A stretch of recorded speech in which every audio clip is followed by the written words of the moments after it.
मोदी सरकार की अग्निपथ स्कीम पर बवाल ही बवाल। देश भर में मोदी सरकार की स्कीम के खिलाफ युवाओं का प्रदर्शन।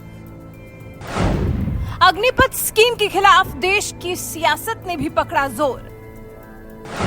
मोदी विरोधियों के अंदर का जहर हिलोरे मारकर आया बाहर।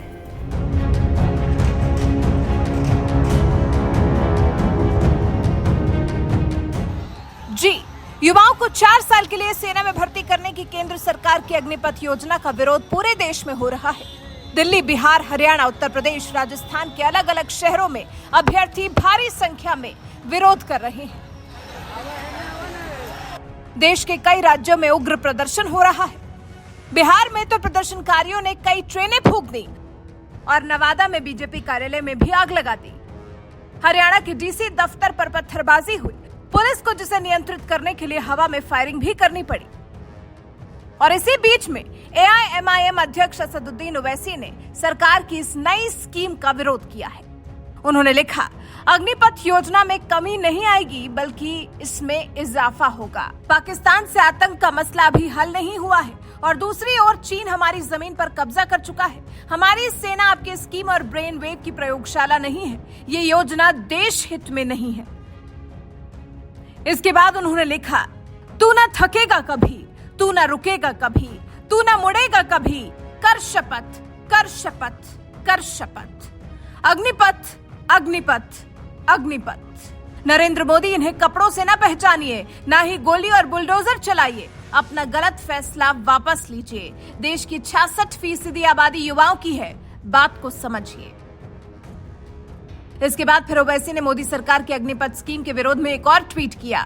लिखा, आपकी तपस्या में फिर से कमी रह गई। टीवी पर वापस आइए और इस तोड़ भर्ती स्कीम को जल्द वापस लीजिए। देश की अर्थव्यवस्था, सामाजिक सद्भाव और कृषि व्यवस्था को बर्बाद करने के बाद आप कम से कम फौज पर रहम कीजिए।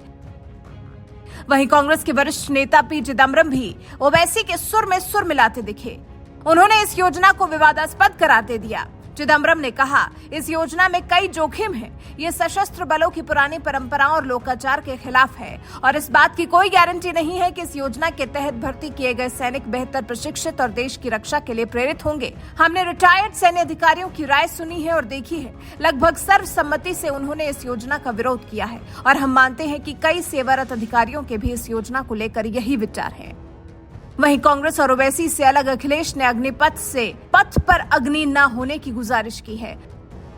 वहीं बीएसपी प्रमुख मायावती ने भी केंद्र की अग्निपथ योजना पर पुनर्विचार करने की सलाह दी है। आपको बता दें, केंद्र सरकार सेना में युवाओं की भर्ती के लिए अग्निपथ प्रवेश योजना लागू करने जा रही है, जिससे देश के लाखों युवाओं का सेना में भर्ती होने का सपना साकार हो सकेगा। इसके तहत थल सेना, नौसेना और वायुसेना के लिए युवाओं की भर्ती की जाएगी। अग्निपथ योजना के तहत युवाओं की भर्ती 4 साल के लिए होगी। सेना में शामिल होने वाले जवान अग्निवीर कहलाएंगे। इसे टूर ऑफ ड्यूटी भी कहा जा रहा है। स्कीम के तहत युवाओं को 4 साल तक सेवा करने के बाद मोटी रकम के साथ रिटायर किया जाएगा। इसके अलावा उनके भविष्य को संवारते हुए युवाओं को डिप्लोमा और सर्टिफिकेट से भी नवाजा जाएगा। साथ ही कॉर्पोरेट समेत अन्य क्षेत्र में काम करने के लिए उनकी मदद भी की जाएगी। केंद्र सरकार जल्द ही योजना के लिए भर्ती शुरू करेगी। अग्निपथ योजना के तहत एलिजिबिलिटी क्राइटेरिया कुछ ऐसा है कि अग्निपथ के लिए 17.5 साल से 21 साल के बीच के उम्मीदवार आवेदन कर सकेंगे। हालांकि इस उम्र सीमा को बढ़ाकर 23 साल कर दिया गया है। आवेदन करने वाले युवा कम से कम 50% नंबरों के साथ 12वीं पास होने चाहिए। भर्ती होने वाले युवाओं को 6 महीने तक ट्रेनिंग दी जाएगी। इसके बाद 3.5 साल तक सेना में सर्विस देनी होगी। ध्यान देने वाली बात यह है कि युवाओं को इसके लिए प्रेशराइज नहीं किया गया है। उन पर किसी तरह का कोई दबाव नहीं बनाया गया है। केंद्र सरकार स्कीम लेकर आई है। अगर आप इसमें एनरोल करना चाहते हैं तो कर सकते हैं और अगर नहीं करना चाहते हैं तो आपको पूरी आजादी है कि आप अग्निपथ योजना का हिस्सा ना बने। इसके बाद भी अगर इस तरह से केंद्र सरकार की इस योजना का देश के कोने कोने में विरोध किया जा रहा है तो ये समझ से परे है।